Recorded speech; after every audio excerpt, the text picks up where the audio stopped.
People who are pretty sure they've encountered a serial murderer. What happened? Hey everyone, a really quick note before we get into the video. There are quite a few mentions of SA in this video, and if for whatever reason you're not comfortable with that, I figured I should let you know so you can click off now. That being said, here's the video. Traveling out of state for vacation with my kids. At a gas station, this man starts trying to talk to my young daughter. I immediately got between them, but not before my daughter blurted out exactly where we were going and how long we would be there. I suddenly felt sick. Something about the guy scared me. I just knew there was going to be a problem. I hustled the kids back to the car and waited to drive away out of fear he might follow us. I didn't see him come out, so eventually I drove off, but I was paranoid about it afterward. 2 days later, I woke up in the middle of the night to the sound of someone banging aggressively on our door. He was screaming he was with security for the complex and that there was an intruder seen in the area, so I was required by law to open the door. Obviously, I didn't fall for that. He started swearing and threatening me. Suddenly, he just stopped. Something spooked him and he turned and bolted. He had been standing kind of off to the side and reaching over to bang on the door in a way I couldn't see his face. When he moved, I saw it. It was the guy from the gas station. He followed us through 2 states. The actual security for the complex drove around but never found him. There was a broken gate next to the condo that they said he got in through. Story 2. Not me, but my uncle. His manager at the fast food place where he worked in high school invited him and another kid over to his place after work. My uncle and his friend declined, and were very glad they did years later, when it became public what exactly his former manager, John Wayne Gacy, was doing to and with those kids he invited over. Story 3. I don't know if serial murderer, but definitely trafficker or predator. Some background. My stepdad was a truck driver, so often we would visit him at a local truck stop when he was near to grab breakfast or whatever. My mother is not great. During one of these adventures, my mom decided she wanted us to stay with stepdad in the truck. Sister was 11, I was 9. During this 2-week period, we were in a random truck stop in Georgia. My sister and I went to go take a shower because we hadn't for days, and shared a shower to save on money. I was in and out and waited in the hallways for my sister. A man came up to me and started asking questions. This happened in the early 2000s, so I'd been taught stranger danger, but also was still being taught always to be respectful to adults. Bullcrap. I was giving him basic answers, but then he pushed showing me his truck. My tiny self was terrified, but I kept saying no, I can't. Eventually he got annoyed and just grabbed my arm and started pulling. In that moment, my sister came out, snatched my butt, and we ran. I'm crying telling my mom, and I'm called overdramatic. If my sister didn't see me, I'm positive I would have never been seen again. Story 4. My mom was living in LA when a man pulled her into his van. He spent the next 2 weeks driving around with her tied up, doing the unspeakable to her. One day he just let her go, told her he would be back for her, so she up and moved across the state. I'm so happy my mom is still with me. Edit. This was 4 years ago, so ladies in the LA area, please be safe. A report was made, but there wasn't enough information to find anyone. My mom is here with us, yes, but she never quite made it back. My mom has always been one of my favorite people. I love her so dearly. One day I'll be able to buy her a beautiful house by a river. OP, I hope you really do get to get her that house by the river one day. This is an absolutely horrific thing to happen to anyone. And to happen to your mother, well, I'm just glad she has a child who cares about her as much as you do. Story 5. I coached his kid's soccer team for a few years. His kids were fun-loving goofballs that had 2 left feet. He worried that people would pick on them. Once he stuck around to offer support when we had a parent acting up because the dude was huge. My kids were in his wife's class in elementary school. She was a really nice lady. She left town and no one heard anything from her after he was arrested for strangling escorts. Edit. To clarify, his wife hid from the press. Story 6. Whilst I was at university, I worked in a cafe in a local shopping center. One of our regular customers was a mum and son who would come in to have breakfast most mornings. The mum was delightful. However, the son always seemed a bit off. Nothing major, just you'd say, "Have a great day," and he would just reply with, "Yes." Anyway, one day he comes in without his mum and has breakfast. The next day, his face is all over the news as he had just been arrested for murdering his mum. Edit. To address some of the comments, the son was of adult age and reportedly suffered from paranoid schizophrenia. Mum was his carer. Story 7. Not a serial murderer, but murdered more than half of a whole family. Paid him to remove a problematic tree that I wasn't so confident about cutting down without dropping it on my home. He convinced me to save the tree and just remove a few limbs that were dangers. He just seemed like a dude. A month later, he murdered everyone in a house. except a young girl whom he abducted. He stuffed the bodies of the mother/mother's friend/son into the hollow of a tree. When his home was later searched, it was full of piles of leaves and wallpaper to look like trees, and the abducted girl was locked in the basement. Story 8. This is a definitely encountered a serial murderer rather than just pretty sure. I grew up in a small town in North Wales, UK. The local cinema had been closed for 15 years, but a guy from out of town had reopened it. As kids, this blew our minds as it was a rural area, and it had very little to offer in terms of entertainment, so it seemed unbelievable to us we would actually have a cinema in town. On one visit to the cinema, I ended up needing to use the toilet during a film, so I left the theater, walked into the foyer, and into the toilet. There was no toilet paper, so I went back into the foyer and spoke to the cinema owner to ask if he had any. I was younger than 10 at the time and very nervous about speaking to adults, but the owner was incredibly kind and friendly. Gave me the toilet paper and we had a conversation about the film and how happy I was that we now had a theater. I used the toilet, then went back into the theater. A few weeks later, the friendly cinema man was on the front page of every newspaper. He was Peter Moore. Story 9. He wasn't one when I met him. Worked at a retail job that sold iPhones at a high-end mall. Guy comes in carrying a Nordstrom bag, wearing Gucci sunglasses, and asks to buy an iPhone. While I waited for our BOH team to bring the iPhone, I'm making casual conversation with the guy. I ask what he does for work. Says he's an actor. I ask if he's been in anything I might have seen. He says The Hunger Games. I say, cool, who did you play? He mumbles something about being one of the tributes. Conversation somehow leads to him asking if I'm single. I told him I was engaged, and he was visibly annoyed. His attitude was very arrogant, and he did a lot of uncomfortable/creepy staring that I noticed after he took off his sunglasses. I'd initially asked him if he was eligible for an upgrade on his phone. He was confident that he was. Well, after checking his ID standard protocol and pulling up the account, no, not eligible. But his brother's phone was eligible. He insists that he can use his brother's upgrade. But I tell him that stuff like this needs to be approved by the main account holder/authorized users. So he calls his stepmom and asks to use the brother's upgrade. His stepmom says no, and the guy throws a complete tantrum, saying that his brother is too young for an iPhone anyway, that he's fine using an older model, and that he needs a new phone. Stepmom doesn't budge, yet I'm stuck there for at least 20 minutes while this guy yells at his stepmom trying to desperately get his way. He leaves in a huff, and I'm so relieved to get away from this entitled jerk. The guy was Elliot Rodger. I personally always feel like if I met someone like Elliot Rodger in person, that I should be able to tell that this person is not right, that something bad is going to happen with them. But I feel like that's sort of just overconfidence. Because obviously OP here is like, well, he was really weird and an awful customer and uncomfortable and creepy, but they didn't say it's like, oh, I know this person is going to murder a bunch of people. In fact, working in customer service, people like that are probably like, what, 1 in 100? Not that uncommon. Anyway, something about that is unsettling. Story 10. Robert Lee Yates was an army pilot flying OH-58s while I was flying UH-1s. Same battalion, but different company. We were at Fort Drum, New York. They would send us down to fly helicopter simulators once a year in Pennsylvania to maintain our instrument ratings. We would carpool in one vehicle. Bob had a van with shag carpet in the back, so he would drive about 5 of us during those trips. It was about a 4-hour drive, so we would joke and tell stories to pass the time. I was a fairly new pilot who enjoyed hearing the veteran pilots tell war stories. Bob was a CW3 at that time and was a bit odd, but nothing alarming. 18 years later, we see him on TV being charged with multiple murders of escorts across several states. He had used a Corvette and a van for the murders. Yes, that same van. Story 11. My grandparents took me on a road trip and stopped in Shreveport to gamble. I sat on a bench and read for hours. Sounds crappy, but my attention span wasn't completely fried at that point, and I was happy to read as long as anyone would let me. Another kid a couple years younger was in the same situation, but he was not a reader. We start talking, and eventually he starts telling me about the neighborhood animals that he's tortured and murdered. Cats, dogs, wild animals. He was an equal opportunity monster. Might have just been trying to impress a stranger, might currently have a crawl space packed with bodies. Who knows?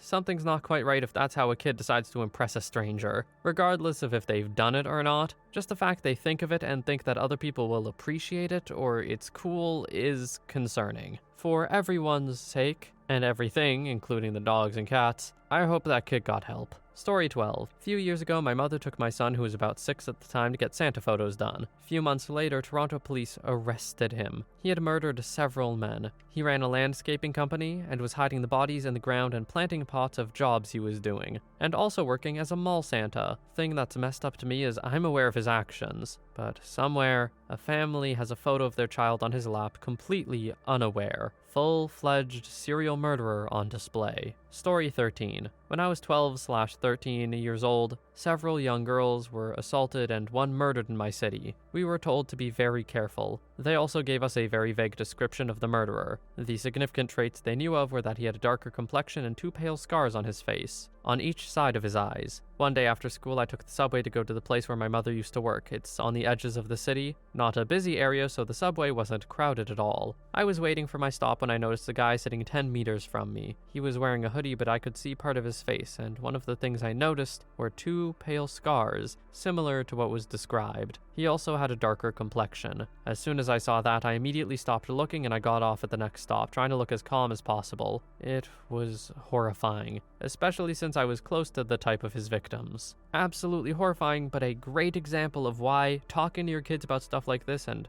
warning them of certain people or things is not actually too bad of an idea. If OP didn't have that description, they might not be okay right now. Like, something might have happened. So whoever told them that, and however they got the information, may have effectively saved OP's life. Story 14. I was once sat in my car at the back of a country lane car park eating pizza in the dark with a friend. No street lights and just woods surrounding. Finished up and turned on the headlights, and all we could see was a man army crawling towards the car, a few meters away. I've never turned to the ignition so fast and sped off in my life. To make it scarier, the guy just slowly got up and looked at us. Didn't try to chase or grab the car or anything. Story 15. I had an employee that worked for me doing minor maintenance repairs on construction equipment. One day it just took him way too long on a job and I was mad. I pulled the GPS info and he was nowhere near where he was supposed to be. My admin and I both called him repeatedly with no response. Now I'm even more mad, because this wasn't the first time he took too long or didn't answer his company-provided Nextel radio. We start digging. Find out it has happened repeatedly. He gets back late and I waited for him alone in my office. I terminated him and he took it surprisingly well. Surprised me because I dealt with a ton of BS as a woman working in a male-dominated field and company.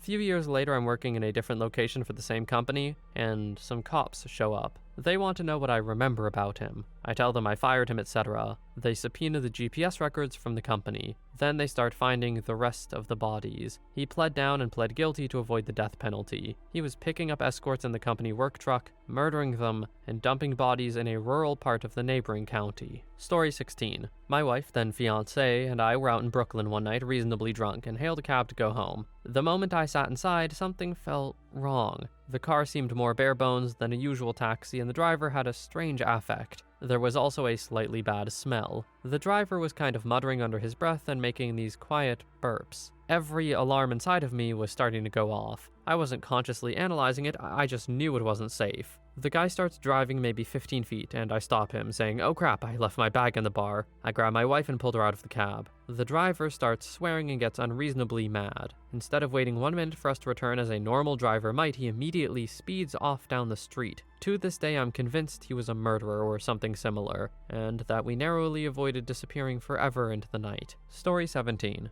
Not exactly a serial murderer, but when I was about 7, my sister and I became convinced our neighbor was a murderer because he was coming and going all hours of the night, and constantly had his bathroom light on. My bedroom window had a view of the side of his house, so we wrote all our evidence on my window with expo markers. A few weeks after our, quote, investigation began, my dad was out front mowing the lawn early in the morning when the neighbor came out and asked him for a cigarette. My dad said he didn't have one, and the neighbor kept walking. A little while later, we heard sirens. There was a man who always walked his little wiener dog around the neighborhood, kind of a local celebrity. He was walking around the apartment complex 2 houses down from us when the neighbor saw him and stabbed him to death. The guy never gave a motive aside from mental illness. But my dad's theory is that the neighbor really wanted a cigarette when we all knew wiener dog guy smoked. So if wiener dog guy said no, that might have caused him to snap. He was arrested, but I believe he's getting out soon. So while he's a murderer, whether or not he's a serial murderer is TBD, I guess. Story 18. Not me, but my coworkers actually worked with a serial assaulter/murderer that specifically targeted old ladies. They said he was quiet but nice, even went out to lunches sometimes. When he got arrested, one of them said they had to call the police because it couldn't be him, and it had to have been a mistake. Nope,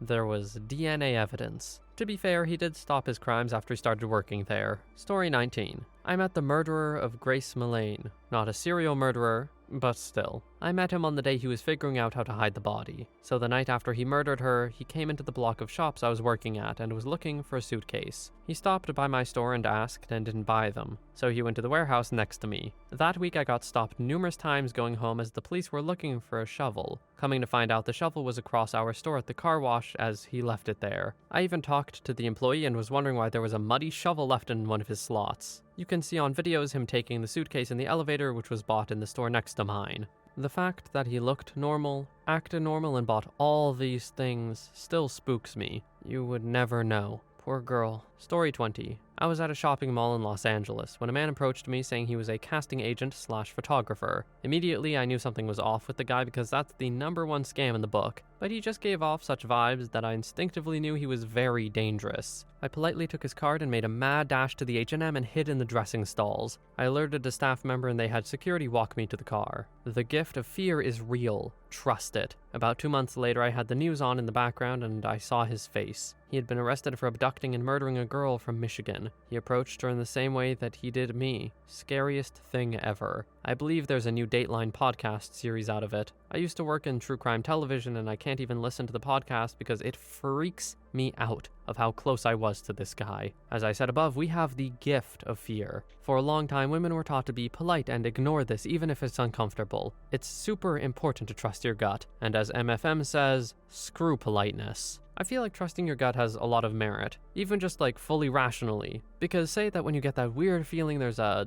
10% chance that the other person is a big danger to you. And if you're rude to someone, the worst possible thing that can happen is they're offended or something. And if that happens, 90% of the time you get this feeling, but that 10% you save your own life, I would say it's worth it. People's feelings can recover, especially if you're just a stranger. Your life can't. Simple as that. Story 21. I remember going out on a date with an older man who was already triggering my instinct for danger. At some point during the date, he mentioned he was previously married to an Asian man who died very young. Then he spontaneously and excitedly went off on a tangent about how loyal Asians were and how you could do literally anything terrible to them and they would stick with you. Then he looked me straight in the eye and said, "You seem like the type of person to let me do whatever I want to you." I got up without a word and left, blocked him. That type of crap is why I use a fake name and set public meeting spots until I feel I can trust the person. Story 22. One time I was driving home from the bar late one night. This car was behind flashing his lights on and off. I pulled up to my driveway and he stopped behind me. He said he was a peace officer and showed his badge. He said he needed me to follow him home because he told his wife he was out with a friend and wanted to show his wife his friend so she didn't think he was lying. I immediately said no and he was so persistent. Mind you, this was at 3 a.m. I asked, "What the hell were you doing that you lied to your wife and followed a complete stranger home?" I said no again and went inside. I still think about that night. What a freaking creep. Story 23. My mom once told us about a suspected run-in she had with Clifford Olson. She was around 13 years old walking home from swim club, and a man matching his description pulled up alongside her and tried to strike up a conversation. He would ask her where the post office was located and said he needed some help mailing a present. My mom was smart enough to realize it was Labor Day and the post office was closed. She saw he had plates on his car from the US and had leather gloves on. When she finally worked up the courage to end the conversation and walk away, the man started swearing at her, telling her to get in the car, and then sped off. The dates and location all add up too. Freaky stuff. Clifford Olson was the Beast of British Columbia. He was finally arrested in 1981 on Vancouver Island on suspicion of trying to abduct 2 teenage girls. He committed 11 known murders of children and teenagers in little over a year, with countless assaults and essays before and during his spree. They found the decomposing body of a 13-year-old girl a few weeks after this encounter, less than an hour away from my mother's house. The body was later linked to Olson. Story 24. Not me, but my grandmother. This was in Florida. She told me about how this man came up to her way back in the day saying he was injured and needed help. He was wearing a bright yellow shirt. Not related, but I remember her pointing that out. She told him that she was really sorry, but she was in a rush to go because she was going to meet her sister to make plans for an upcoming family gathering they had planned, so she couldn't be of assistance, and pointed him in the direction of the nearest doctors. And just like that, she left. That man was Ted Bundy. She said the look in his eyes was the most sinister thing she'd ever seen, and that she almost helped him, but decided against it last minute. My grandmother was an amazing woman. She was always helping people and saw the good in everyone, but she said he just had an evil look in his eye that she couldn't ignore. Story 25. My grandmother swears she met David Parker Ray, aka the Toy Box Murderer. My grandfather was stationed in Fort Bliss, so she took her 3 daughters camping in Elephant Pleasant Butte State Park, the same place where he was a ranger. She said a ranger kept trying to get them to stay in his trailer instead of camping by the lake. Obviously, they refused and went on a hike, but when they came back, their campsite was trashed, so she packed them all up and drove home in the dark. When I got into true crime and was telling her how close he was to us, she relayed the story, and when I showed her a photo, she said it was definitely him, just aged a bit. Not his usual MO, but this would have been in the mid-70s, and no one's exactly sure how long he murdered for. Story 26. We were having a family barbecue at my cousin's farm in the late 70s, early 80s, when my 12-year-old cousin decided to ride his bike to the store. Just after leaving, a van pulled over to him, and the driver tried talking him into the vehicle. When that didn't work, the man tried to get out and force him into the van. My cousin kicked and screamed and refused in every possible way to get away. A passing car saw what was happening and stopped, which probably spooked the van driver. The guy got back into his van and drove away immediately. My uncle, who was a member of the RCMP, had heard the commotion,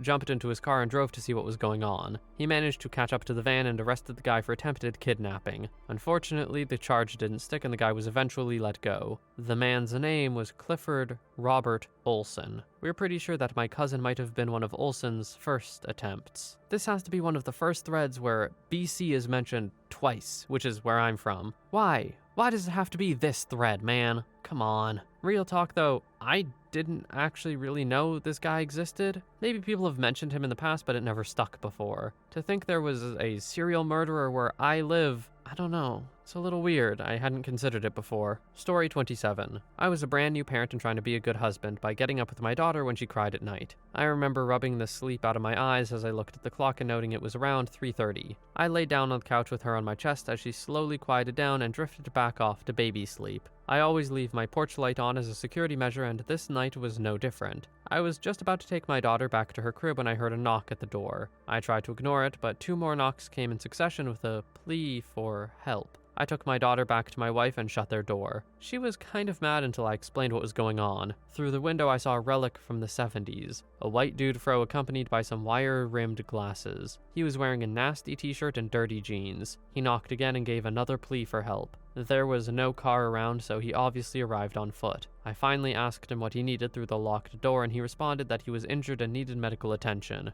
I knew that was a lie. I lived half a block from the town hospital. You can literally see it from the porch. He told me to just let him come in and use the phone, and he tried the door handle. I told him I would do one better, I would call the police for him. I did so, and as I was calling, he bolted. OP was absolutely right not to let this man into his home. I'm glad the seeming urgency of the situation didn't trick him. I could see that getting a lot of people, to be honest. A lot of people who just want to be helpful. But OP did everything right here, so props. Story 28. Back in the 80s, me and my parents lived out in Kansas. My father worked as an electrician for new homes during the spring, and that would extend till fall months. Winter months, he would pick up random jobs. One year, he was working at ADT out of Wichita, and one morning it was too cold, and he couldn't get his truck to start, so his coworker drove by and picked him up. After their shift, he dropped my father off. My father invited him to come meet his family. My father introduced him to us. He said, "You can call me Uncle Dennis." This confused me as a kid. I was 7 or 8 at the time. As I just met this guy and I had an uncle named Dennis that lived down the road from me, this guy was sure as hell not him. He then proceeds to grab me and pick me up. I was a fat kid. My parents never picked me up like that, and it was kind of freaky to be picked up like that. He then went on to talk to my mom and dad for a bit, and I went off to go play with toys or watch TV. Fast forward a bit, and it's now 2005. I am now in a completely different state, still living with my father, who is in need of care. My mother passed away years before. The news comes on, and a familiar face is on the screen. I raced downstairs as fast as possible and turned the TV to that channel for my father.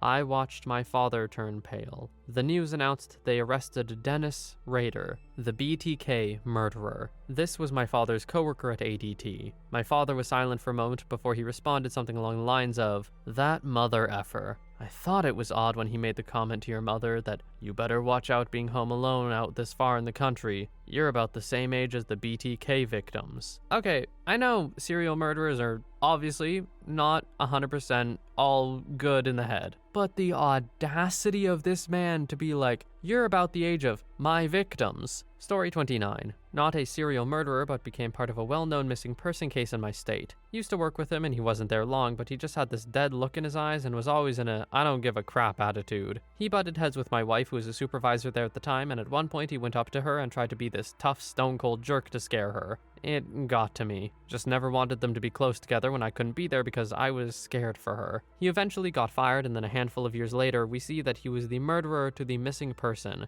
and ended up having a shootout with the cops and dying a full state away. Story 30. I was still using drugs/alcohol at the time, fall 2007. I met a random guy at the Circus in Las Vegas hours after being brought to Vegas/dumped and robbed from California. I ran with a rough crew of thieving drug addicts. Anyway, he invited me back to his for a drink. Normal looking dude, mid to late 30s, looked like the guy that sang for Sugar Ray. Anyhow, he and I finished off a 40 and he said he was gonna go roll us a blunt. What he actually did was get a set of handcuffs and a leather strap. He managed to partially handcuff me to the bed, and I had a fraction of a second to decide how to respond. Fear/anger and demand to be let go, which I was pretty certain would lead to me being dumped in the desert in a cooler full of quick-crete, or play along like this was fun and hot and make my escape when possible. So I ended up being injected with ice, and then a very unfun adult evening commenced, with me literally acting for my life, while being stupidly high on a drug I hated and didn't want to ever ingest. After he was finished, I asked if he knew where the closest liquor store was. I would go out and get us round 2. Took his drink order and strolled out casually.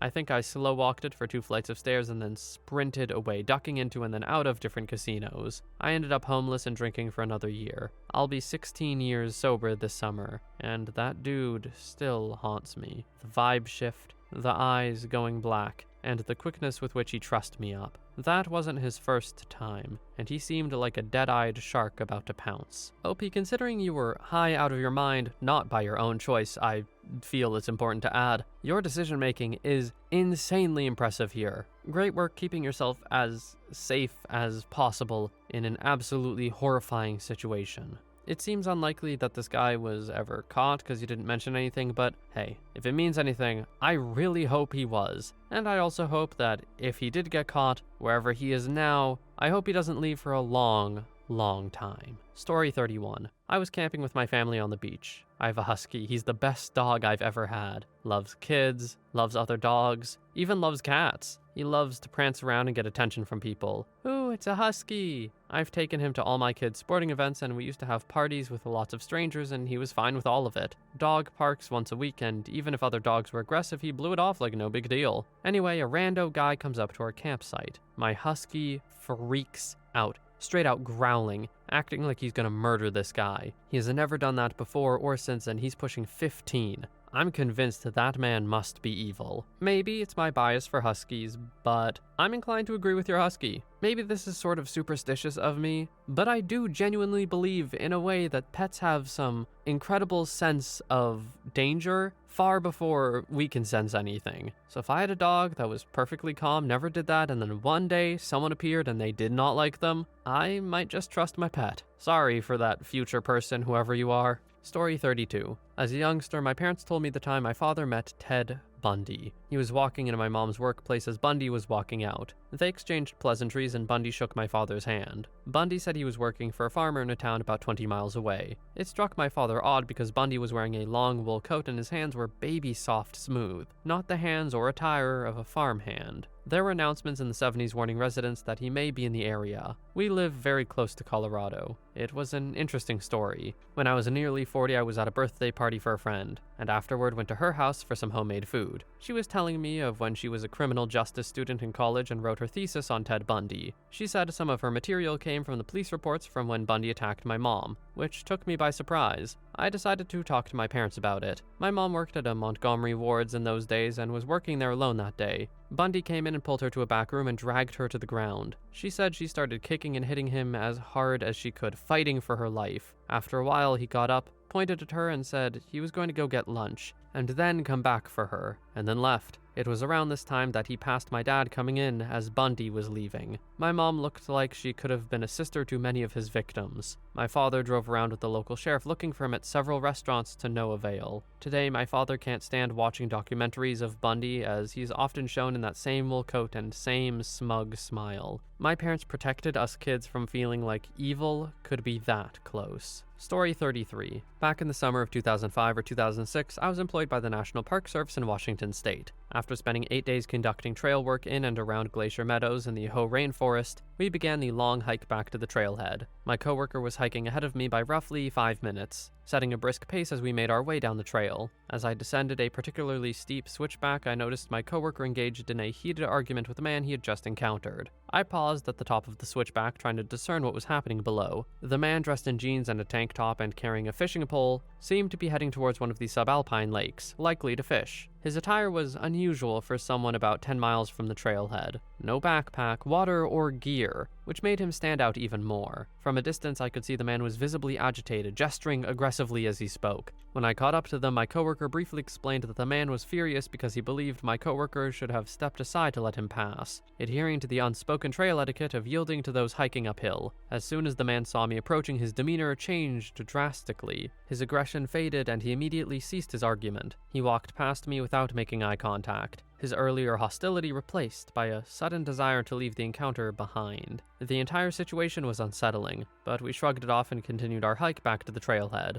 Years later, in a moment that brought the strange encounter rushing back, my coworker called. He had been watching a news story about a murder in Alaska, and found something disturbingly familiar about the suspect involved. Without revealing any specifics of the case or our encounter, he emailed me a photo of the suspect and asked me what I thought. As soon as I opened the email, my heart skipped a beat. The face staring back at me was unmistakably that of the man we'd met on the trail years before. The man who seemed so unnerved by my presence during that argument was now identified as Israel Kays. Story 34. My father 100% believes he encountered one, and he's normally a joking person. This story is the only story he ever gets shaken up talking about. In the 60s and 70s, it was common for people to hitchhike around the country. My father is blue-collar through and through, and before he got married and had kids, he worked on oil rigs, tarred and graveled roofs, hopped freight trains with his friends, and even hitched to Woodstock. He has always done manual labor jobs, so he's always been reasonably fit with an average build. And in the hitchhiking era, he was cautious and aware, but he never truly felt in danger. They even hitchhiked off and on job sites. During a snowstorm in New England in the 70s, he was hitchhiking from Massachusetts to see some friends in New York, and he said he would be cautious and choose cars and drivers that looked neat and clean. He wouldn't take any weed or food or drinks offered to him,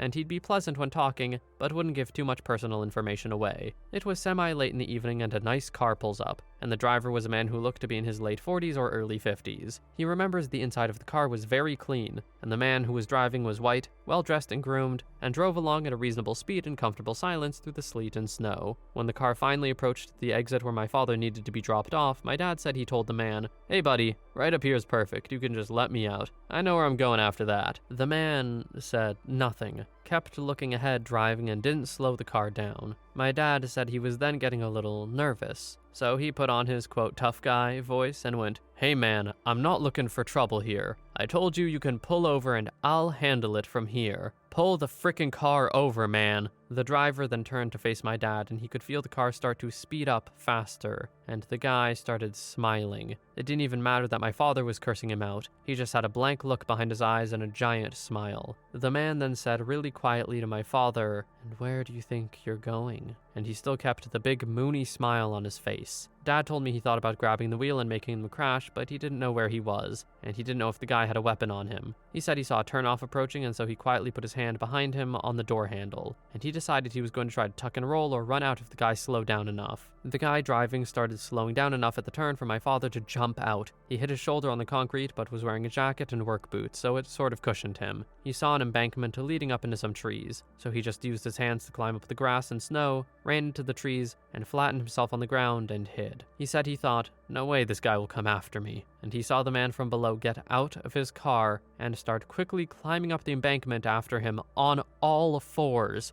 Dad said he just sprinted further into the woods out of sheer terror. He was banged up by branches and didn't know if he was about to run into a retaining pond and drown or go off the side of a cliff. But he wasn't going to lie there and wait for the guy to find him. He lay down again and covered himself with some wet leaves. He was too scared to look up and check if the guy was coming after him. He heard noises in the distance and he believes the man at least attempted to enter the woods. So he laid in the leaves and slush for a long time until he had the courage to slowly move out towards the highway and the off-ramp. In the car, he had left his scarf and duffel bag of clothes and stuff, but thankfully nothing with his ID. Dad said he just ended up huddling into himself and kept walking as fast as he could on the shoulder of the road, occasionally ducking into the woods when he heard a lone car coming, and he didn't stop walking until he found the closest town to call someone for help. He never reported it, but never hitchhiked again, even with his friends in a group. He says he can still picture the guy's voice, exactly what he looked like, what he was wearing, what the car looked like. I once offered, would he like to look at some true crime things to see if he can match the face in case there were active serial murders in the area, but he doesn't like to go there. He tries to scoff and joke about it, but I know this has stayed with him his whole life. OP, I hope your dad knows it's okay to have this affect him. Like, this is a truly terrifying scenario, especially when it's something you're so used to. Or I mean, like, you were doing something you were used to, like he hitchhiked all the time, so that wasn't out of the regular for him. So to have it go this wrong, it would mess some things up, man. Even joking, goofy guys need to be serious about a few things. Story 35. This was around 2008. We were traveling and living in our van at the time, on the way to see some family. He showed up solo on a motorcycle after sundown to our campsite at a state park in Oklahoma. We were the only campers in the park. He asked if he could piggyback off our camp permit, since they allowed up to 2 vehicles per campsite. Said he was on his way to see his old lady and suspected that she had been cheating while he was off and on his travels. He had a real eerie vibe about him. We were hesitant, but agreed. We had just finished making some lentil soup and invited him into our camper van for a bowl. He was very grateful as it was pretty cold out. Our dog growled at him the whole time he was in our presence. After he ate the bread and soup, he set up his tent and we called it a night. His name was Steve. We called him Cycle Steve later on as we reflected on the encounter. After having been out for several months in the van and only showering at state parks once every few days, we decided to spring for a motel room. While laying in bed flipping through the channels, I saw his face on the local news. I think we were in Kansas at the time. He did catch up with his old lady and murdered her, her lover, and her whole family, whose house she was staying at, and a couple of neighbors who tried to check in on the screams they heard. Something like 7 or 9 people in total. We couldn't believe just a few days or a week earlier he was in our van eating soup with us. We were pretty sure that our generosity spared us that night. We always trusted our dog's reaction to strangers after that. Story 36. I suspect my uncle is one. He jokes about murdering cats as a hobby, admitted to having illegal firearms in his house, said he shot his dog because it was suffering, hinted that he murdered his ex-wife with an overdose of horse tranquilizer because she was suffering from the final stages of cancer, hinted several times how he would murder me, boasted about sleeping with a 13-year-old in China, also saying he was in contact with the shady folks there. He also has done countless minor illegal crap. He's very well connected, so there's no way he will ever be convicted. I just try to keep contact as minimal as possible, especially now that I have small kids. He is truly a scary man. No better way to be a terrifying person than to be a bad person, but also powerful. A man with connections who has bad intentions is bad news indeed. Story 37. Does serial kid toucher count? My friend and I at 14 were walking back from our small town's dying mall when we found a litter of stray kittens. They were behind this weird one-story apartment complex that always just seemed kind of plopped in the middle of nowhere. Nothing nearby it.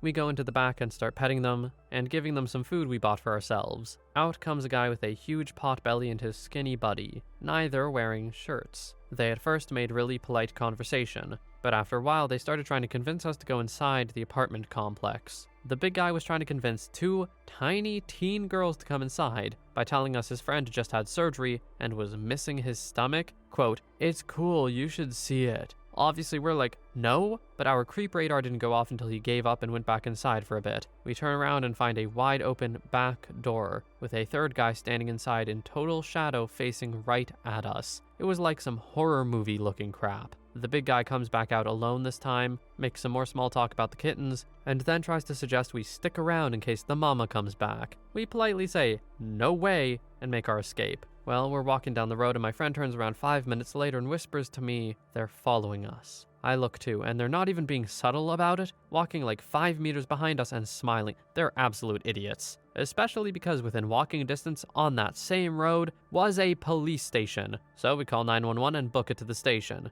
The guys pretended to just keep walking but circled back around. The police talked to them but couldn't do anything because they hadn't technically committed a crime. We found out later that the weird apartment complex was a halfway house, most of which was taken up by registered offenders. I so want to believe that there were no terrible intentions here, but I don't think I can do it. I don't think I can trick my mind like that. These people were most likely terrible news. And OP, I'm glad your creep detector kicked in fast enough. Would have been better if it kicked in a little earlier, maybe, but hey, you got out of there. Story 38. TLDR, got a bunch of free crap from a guy who might do a little people imprisoning and people melting. I've got a hobby carpentry shop. Furniture, bows, canoes, etc. Local guy at my shotgun range has a furniture restoration business. We got to talking one day and he said he had decades of abandoned material. Stuff where people dropped it off and decided it wasn't worth paying to chemically strip and refinish sort of thing. Basically, Buddy has heaps of milled hardwood taking up space and would be happy to give it to me for free. He's a bit of a weird guy, sort of quiet, and just had a keep to himself thing going on mostly. He didn't typically do small talk, but occasionally he restored some people's gun stocks, so he was known about the place. But materials aren't cheap when you're just being a hobby sort of guy, and I don't mind remilling stuff. So I go down to his shop, and first thing I noticed was he and his co-worker, there were no projects on the go in his shop, were visibly upset that I had brought some buddies to help me. I also noticed the front lobby/office is a cramped affair full of taxidermy, which isn't too much of a red flag. I met this guy at a gun range after all. But once you go into the back, there was a lot of stuff that progressively made my eyebrows go a little further up my face. Buddy does chemical stripping of furniture, so he's got several chemical vats/buckets that you can fit a full-sized couch into. I know what stripping chemical smells like. Smells like blue, if anyone's wondering, and there was definitely another smell in the room. Sorta rank and musty. Big chains from the ceiling, which I guess could be used for picking up the furniture pieces. All this material that he's got for me is in a mezzanine. So up I go for some good old-fashioned garbage pile diving. There's 2 major rooms in the mezzanine. One is full of this material he's giving me. Just dozens of old hardwood tables, chairs, etc. Got some sick old oak pews for my trouble, hundreds of board feet of old 2-inch thick oak. Score. The other room was maybe a showroom, but this showroom hadn't been touched in years and had some pretty interesting things going on in it. There was a rocking chair covered in dust, an empty wire birdcage that could have been 100 years old, and a large bookcase packed full of Christian books. No carpentry/furniture books. It had several picture frames with what could have been family photos, lots of young, smiling children, which just gave off a little bit of a creepy movie vibe. But the clincher? I noticed footprints and dust that walked into the wall behind the showroom door. Behind the door to the showroom was a door that had been cut into the drywall and was heavily padlocked from the outside. The showroom side, that is. So basically you couldn't see this door cut into the wall when you were in the showroom while the showroom door was open, unless you were quite close to the wall, because if you were in the showroom, the door covered this wall portal. I learned on my way out that this guy doesn't have a smartphone either, so he's got a no GPS phone, a creepy looking dusty grandmother suite full of heavily religious literature, and a secret room in the wall locked from the outside, and a massive chemical vats in his workshop that smell a little organic. And he was real grumpy I didn't show up alone. Still let me loot his garbage pile though. I scored big that day, probably took home enough crap to mill into about 7 or 10k worth of hardwood boards. But I was really glad I went there with 2 other people to help me load material that day. We made Buffalo Bill jokes the whole way home and I haven't seen him since. He hasn't been to the range in 2 years now. I am self-admittedly naive, but I can't really think of a reason to have a room like that locked from the outside. Because when you're locking a room from the inside, you're trying to keep something out, or people out. When you're locking a room from the outside, you're trying to keep people or something in. Story 39. I was in jail in Summit County, Ohio for being an idiot, basically, and came across the man that would be known as the Craigslist murderer. The guy held Bible studies every night, was super preachy, and was very persuasive with people. He was in jail for a parole violation. It was from a robbery case in Texas, and he was waiting to see if he would be extradited to Texas. Somehow Summit County messed up and released him, even though Texas sent them the paperwork saying they wanted him. He and the kid he had been partnering with had already murdered multiple people, and when he was released, they failed to murder another person and were caught. Saw his face in the paper about a month later and was like, holy crap, I was in jail with that guy. Story 40. Not a murderer, but a serial assaulter. Was coming out of the grocery store. My husband and 2 kids were parked right in front waiting on me. I was standing at the back of truck. None of them saw this, and a guy approached me commenting on my sandals, saying he liked them. Then he went on about my long blonde hair as he was a hairdresser and such. I was polite with him till he asked if he could snip a lock of hair at his van. Then I was like, no, get away from me, you idiot. Walked to my driver's door, opened it, and proceeded to tell my husband of weird guy. By the time I turned around to point him out, the guy had vanished. Our friend was a cop, so that night we mentioned it to him, as it was just weird. 2 days later, he gets back to us that this guy, based on my story and description, used the exact lines to other women, and now he had assaulted and beaten 3 or maybe 4. This was all in the Gainesville-Cumming areas of Georgia. I was at the Kroger's in Dawsonville, right next to these areas. What was so scary after finding that out was how quickly he came up to me and then disappeared, and my husband and 2 kids didn't even see me talking to him behind the truck from the window. If I didn't have the same stories he told the other women in his description that matched other women's, I would have thought I made it up. It was that freaky. Story 41. I met and briefly lived with a serial murderer in Mexico. He murdered 2 of his girlfriends. You can find articles about him, but mostly in Spanish. Edit. I looked it up and he had a history of violence, including armed robbery and DV assault against another girlfriend, and he spent time in prison before the murders. He is called El Matanovias. In Mexico City, I lived in an apartment with 3 other women from the US and UK. One roommate had a terrible boyfriend, Joy. They fought horribly. We would all be woken up at 3 a.m. with him passed out on our toilet, drugged out. He choked my roommate while banging and screwed her up pretty badly. We thought he was going to murder her. He kept magazines called Graficos with photos of violent murders in our apartment. Stacks and stacks, hundreds. We were all afraid of him. Then he suddenly left her for another woman. She was distraught and we were relieved. He was much older than the new woman, in his mid-30s. She was 19. My roommate was early 20s. A year or so later, we learned his new girlfriend hung herself. Her family never accepted it, but police didn't investigate. He started calling himself a widower on social media, made a weird shrine to her, and he moved on. A couple of years later, the new girlfriend was found strangled in her home with all of her hair cut off. Video showed he'd been at the apartment and left with luggage and disappeared. If I remember, he took her hair. The first woman's family forced an investigation, and after re-examining her body, it was determined she was strangled too. Then he hung her up to make it look like she did it herself. And a few days before he murdered her, he gave her a haircut, cutting off all her hair into a pixie, like he did the second time. He was on the run after the second murder, but was eventually caught in Guatemala. My roommate was lucky he dumped her, and I guess the 3 of us were lucky we didn't get attacked. It's still chilling to think he was in our home for weeks. Story 42. My dad hired a serial murderer in 2008. Just before the Great Recession became, quote, real, my dad hired this guy to work in his IT department at a real estate adjacent type of company. He was a nice guy and good worker, but had to be let go when the economy tanked. Just a few weeks later, he got caught dumping a dead escort's body off the side of the freeway. After he was arrested and all that, his DNA linked him to a similar murder from like 1994. Hard to believe he only did it twice. Story 43. I 100% encountered a murderer almost daily on my way to work for about 2 years. We worked on the same street. I always smiled and waved at him and he seemed perfectly nice. Meanwhile, turns out he assaulted a bunch of women and murdered at least 3 of them. After one girl disappeared and her body was found a couple months later, the whole town was on high alert for whoever this murderer was. And here I was cluelessly what's-upping him on regular basis. Pretty much right up until he was arrested. Doesn't give me a lot of confidence in my gut instincts. Although, to be fair, a lot of people who knew him a lot better than I did also had no suspicions. Apparently there was a bit of Jekyll and Hyde thing going on there. Story 44. My mom. Back in the late 80s, she was driving home from work late at night. She thought it was just her. Then out of nowhere, a car rear-ends the back of her car, but from a rolling speed. Hardly any suspected damage at all. She was more confused as to how, as she didn't notice a car was even behind her before that. The light is still red, so she's not going anywhere. The man gets out of the car, stands outside her door, and says with a flat tone, "I hit your car. Open your door so I can get your information from you." Call it premonition or whatever, the shudder that went down my mom's spine was the deciding factor that told her to drive away. She said no thank you and got out of there. Story 45.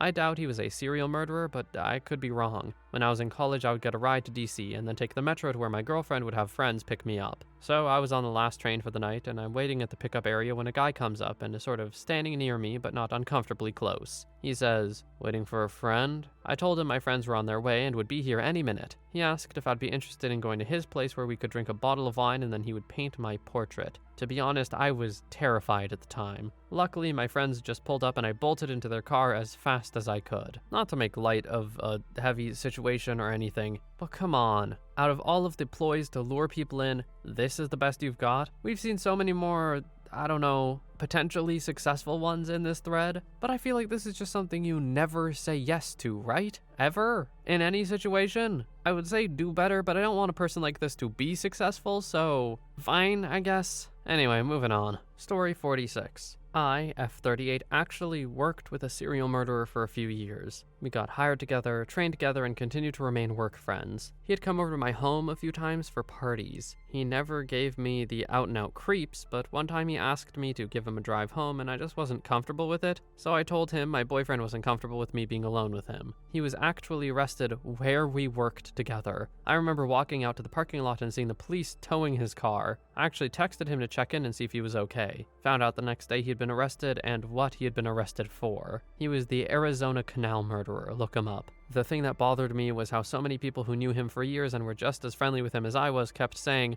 "I always knew he was weird. He always gave me the creeps." To them, I say, no, you didn't, and no, he didn't. The guy in question had always been fairly popular. He was a little weird, but a lot of the people we worked with were weird. Still blows my mind how long I knew someone who murdered people. Story 47. Was sitting on the street in NYC eating dinner with two friends when this man walked past our table. I'm typically skeptical of anything spiritual, but something about his appearance and his energy was so off-putting. As soon as he walked past, my gut screamed at me he was evil. Clean-cut, 40-something normal guy, but just emanating this insanely dark aura, I guess you'd call it. Never experienced that before. Before I could say anything, my friend next to me mentioned he thought the guy was a murderer, and my other friend instantly agreed. We're three very rational, scientifically minded dudes. Never experienced anything like that before. Story 48. There was a boy in my school. He had a lot of behavioral issues since his dad died. I was like 11 at the time and he was like 12. He was angry and would explode in the middle of class. He also made weird moaning noises when it was quiet. The bathrooms were in the hallways between the classrooms. I was on my way to the girls and he was hiding out in there. He grabbed me and forced his hands in my training bra,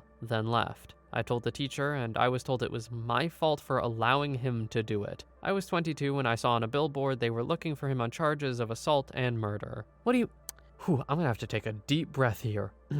Teachers, what is wrong with you? And I mean these teachers in particular. Teachers as a whole, great. You guys are doing a great job. These ones? Or this specific teacher that OP talked to? How could this ever be OP's fault? What were you even intending to do by saying that? Because you know what you did? You actively enabled this person to become a monster by not giving him any consequences. I'm not saying that if the teacher had done something, this person wouldn't have gone on to do that, but I am saying it wouldn't have hurt. Story 49. I didn't have any personal experiences with this, but when I was in high school, there was a man posing as a cop to pull over young women who assaulted them. The cops came and gave a talk at my school, and I think their advice was solid in a lot of situations. Never let yourself get pulled over on a dark road. Call 911 and explain you're not comfortable with where you're being asked to stop, and ask them to let the officer know a well-lit location you're traveling to. Then get the name and badge number of the officer to verify he's legit when you get there. Story 50. My sibling has special needs and requires help with almost everything to do with the day-to-day living. Thus, we had upwards of 5 PSWs in per day for them.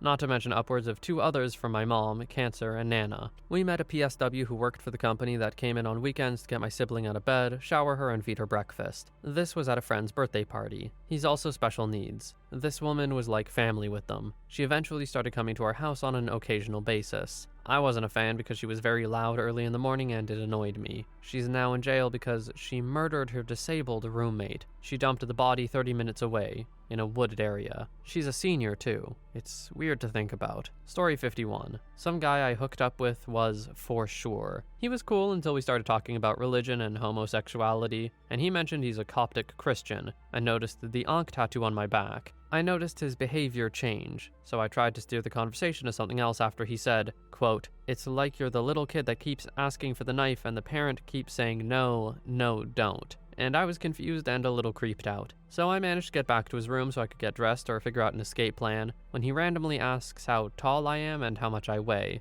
and was saying something about making offers, and that his sister, who he is close with as it's his only family here, doesn't condone what he does but understands it. Then he asks if I'd seen some movie, and I told him no. He responds with, quote, "That's fine. You're like a blank slate. That makes it easy for me." That's when something in me told me to get the hell out. There was a McDonald's in the shopping center next to where he lived, so I asked if he was hungry and offered to get food. I noticed him starting to get dressed like he was going to come with me, so I said, "It's fine, I'll be right back," and asked for what he wanted. Then told me not to get a drink with my meal because he has plenty of them for me. I left and never went back. Also, when we first started talking, he said he worked at an ice skating rink, but then said he was unemployed in a different conversation. It was really strange and made no sense. It was then I realized he was fishing for info out of me the whole time. I almost slept over and I'm so glad I didn't. It was just a strange experience. Great banging though. Story 52. I met the Golden State Murderer about a month before he was caught. At the time, I was a manager with a delivery company doing a ride-along with the driver, and we delivered his medication. He signed and chatted us up for a moment before we left.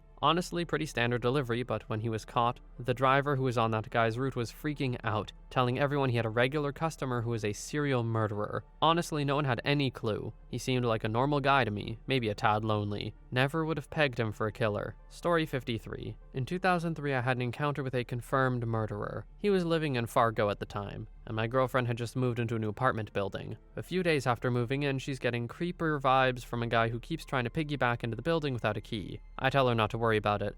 Big mistake. She then finds him on the Fargo offender registry site, and I feel like a piece of crap for not taking her concerns seriously. A friend's younger brother's girlfriend lives in the same building, and I hear that he's doing the same thing to her. So friend's brother and I decide to confront him. Next time we see the guy, we walk up to him, tell him we know who he is and he better stay away from the building he doesn't live in, or he'll end up dumped in the Red River or something like that. He says he doesn't want any trouble and no longer pesters the girlfriends. 2 years later, I'm no longer with the girlfriend and living in Minneapolis. I'm at my parents' house for the 4th of July weekend, and the dude's mugshot is all over the nightly news for a kidnapping and triple murder. All I can say is it's unfortunate he didn't suffer more in prison. Story 55. I worked with a guy once. He always struck me as a pretty normal dude. There were a couple women who said he acted really creepily toward them in the department. I thought they just didn't like him or weren't being fair to him. He quit that job, and then so did I a few months later. I came back around and talked to some people who I used to work with. One guy asked me, "Hey, you remember so-and-so?" I didn't even remember his name at first. It turns out the creepy towards women guy had driven across the country and murdered a teenager's entire family before burning their house down. Not quite a serial murderer, I guess, but that rattled the hell out of me. I don't really trust my judge of other people's character anymore. Or,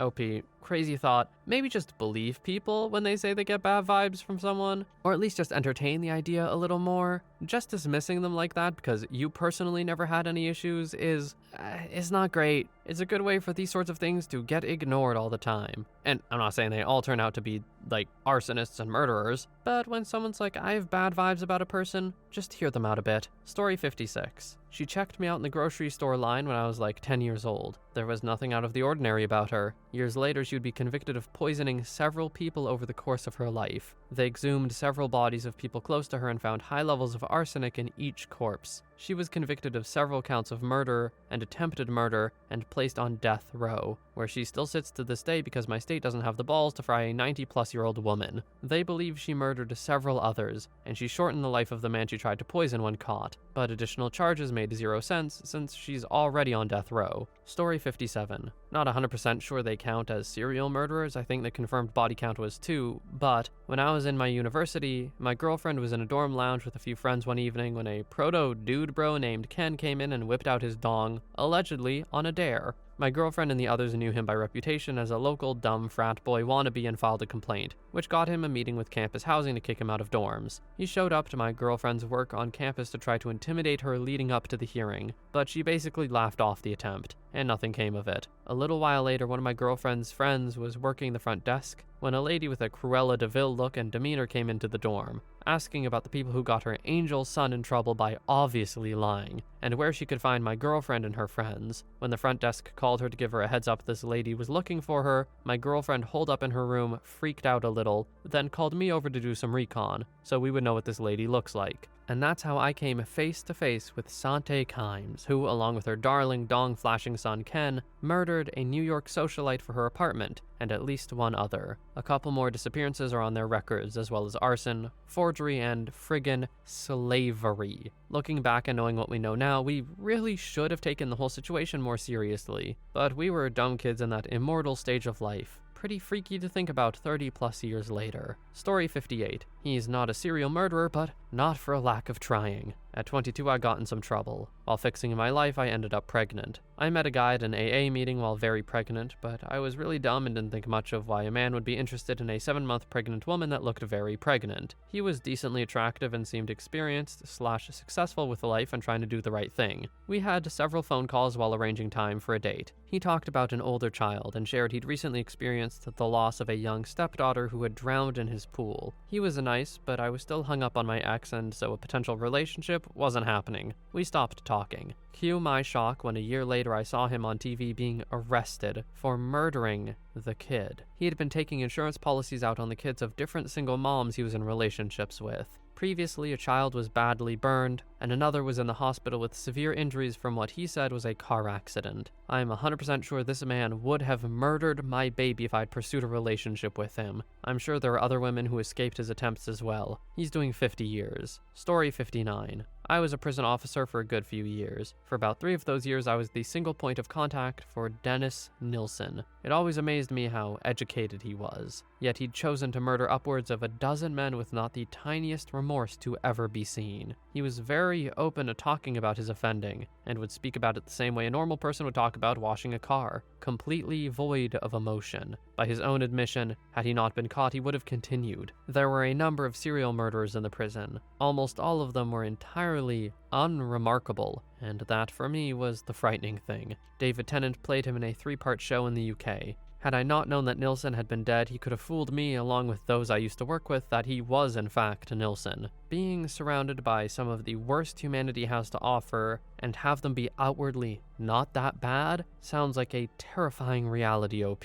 And then knowing it's your job to keep those guys in the event of an emergency or something, to put it lightly, that's scary stuff, man. Story 60. My mom grew up in Washington State. When she was 14, she was at a public park with her younger siblings. The man walked up to her holding a dog leash and told her his puppy had escaped, and asked if she would help him look for it. He started leading her toward a more secluded area of the park, and she said he was intensely staring at her the whole time. When she asked what the puppy's name was, he got flustered and said he hadn't named the puppy yet, but was thinking about Max. He told her if she found the puppy, she could choose the name. She couldn't explain why, but felt like he was lying, and got a really bad feeling. Without saying anything to the man, she turned around and ran back to the park where all the other kids and families were. She got her siblings and went home. Years later, she saw the same man on TV arrested for multiple murders. Ted Bundy. Story 61. I'm almost positive I met the Craigslist murderer Philip Markoff at Foxwoods back in like 2008. My dad, best friend at the time, and I used to semi-frequently go play poker there when it was big. We were all at different tables, and when I got up to pee, I went to check on my buddy. My friend actually looks vaguely like Markoff, especially from behind. So I approach who I thought was my friend from behind and ask how he's doing. This guy turns around with the most vacant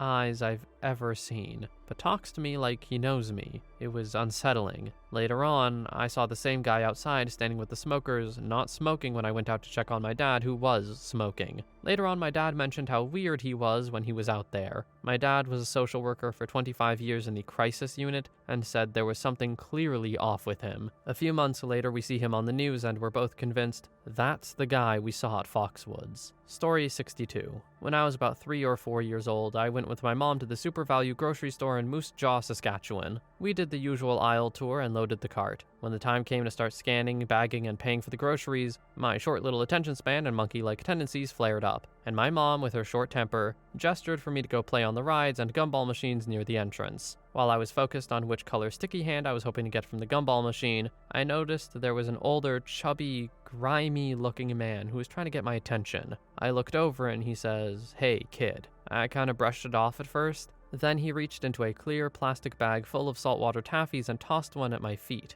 I looked down to see what it was, and by the time I found it and looked back up again, he was 20 feet closer and closing in. He then grunted at me again and said, "Hey kid, want another one?" as he reached out to try to grab me by the hand. I never felt so scared in my life. I quickly noped the hell out of there and scurried as quickly as possible back to stand quietly right next to my mom as if I'd seen a ghost. She immediately knew something was up and asked me what was wrong. When I told her what had just happened, both my mom and the teller who was helping her both looked as if they were completely terrified. They had 2 dudes from the back go out and try to find the guy, but he was nowhere to be seen. That was the closest I ever came to getting abducted, and it changed my life and my entire perspective. From that point on, my head has always been on a swivel. Stay safe out there, friends. and don't let your kids out of your sight in public, because it can happen so fast. That is the last story we have for today, and a good remark to end it on. Keep track of your kids. I'm not saying there's always danger, but there really always could be, so it's worth keeping an eye out. OP, it's good that your instincts told you to get out of there. I bet your mom didn't let herself live that one down for a while. On a little side note before we end, I think it's interesting how many repeat names came up. The fact that multiple people on Reddit could have met the same serial murderers is interesting to me for some reason. Just like, what are the odds? But then you think about how many people there are, and well, the odds are pretty good that maybe you or I have interacted with someone and we don't even know it, and we don't even know what they went on to do. Anyway, thank you so much for watching. I hope you have a wonderful day or night wherever you are, and I will see you in the next one.